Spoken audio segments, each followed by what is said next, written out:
Видете, единството не се гради со постојани блокади на државата или пак со постојани поделби по национална основа или било која друга основа.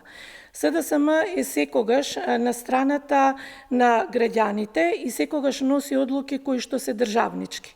Еве, ова е шанса ВМРО ДПМНЕ сега да покаже дека е на страната на државните интереси и ќе ги штити националните интереси и единството, националното единство, со тоа што ќе овозможи на државата да остане на патот на европската интеграција.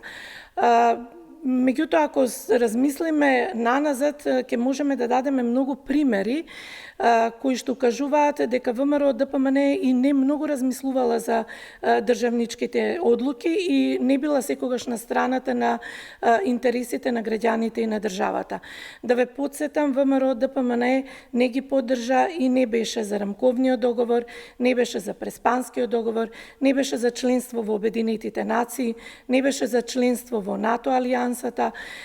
Исто така не го поддржа францускиот предлог, односно европскиот предлог, што јасно укажува дека ВМРО ДПМНЕ не е заинтересиран за перспективите на државата. Затоа еве сега им е можноста да покажат дека тие се за национално единство и ќе донесат државничка одлука со тоа што ќе овозможат на земјата да ги продолжи европските перспективи и да остане на патот на европската интеграција.